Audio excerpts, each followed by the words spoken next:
বিলেতের বাংলা সাহিত্য ও সাংস্কৃতিক কর্মকাণ্ডে নিয়োজিত সংগঠনগুলোর মধ্যে ঐক্য ও সেতুবন্ধন রচনা করে এই বহুজাতিক সমাজে বাংলা সাহিত্য ও সংস্কৃতির প্রচার ও প্রসারকে আরও বেগবান করে সম্মিলিত সাহিত্য ও সাংস্কৃতিক পরিষদের আয়োজনে লন্ডনের দ্য আর্ট প্যাভিলিয়ন সেন্টারে অনুষ্ঠিত হলো 2 দিনব্যাপী বইমেলা। বইমেলা মানে হচ্ছে এমন একটি সাংস্কৃতিক আবহ যেখানে সাহিত্যপ্রেমী মানুষজন, সাহিত্যিকরা, কবি,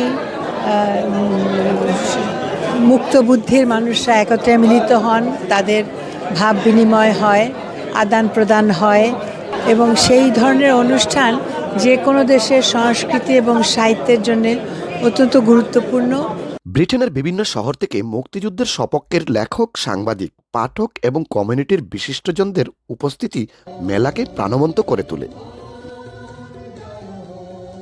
2 দিনব্যাপী বইমেলায় লেখক, প্রকাশক, সাংবাদিক, সাহিত্যিক, কবি সবাইকে আমরা এক মঞ্চে পাই, একই ছাতার নিচে পাই। প্রতিবারের মতো এবারের বইমেলাতেও আমার ভালোবাসার উপমা কাব্যগ্রন্থ বইটি এসেছে। ইতিমধ্যে দর্শক নন্দিত হয়েছে। এদেশের লেখকদের প্রায় 17 জন লেখকদের বই প্রকাশিত হয়েছে, এর ভিতরে আমারও একটা আছে।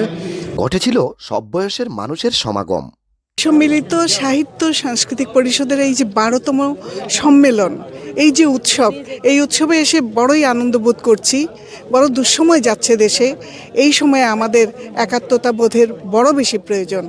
বইমেলা এবং 12তম উৎসবের আমরা উপস্থিত হতে পেরে নিজেদেরকে ধন্য মনে করতেছি। যার বাংলাদেশ থেকে এসেছেন অনেকগুলো প্রকাশনী সংস্থা, এখানকার লেখকরা প্রকাশ করেছেন এই মেলাকে উপলক্ষ করে অনেকগুলো প্রকাশনা।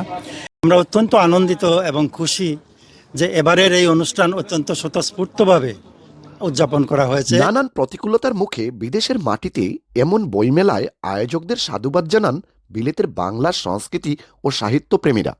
Kamrul I Rasel, ATN Bangla, UK, London.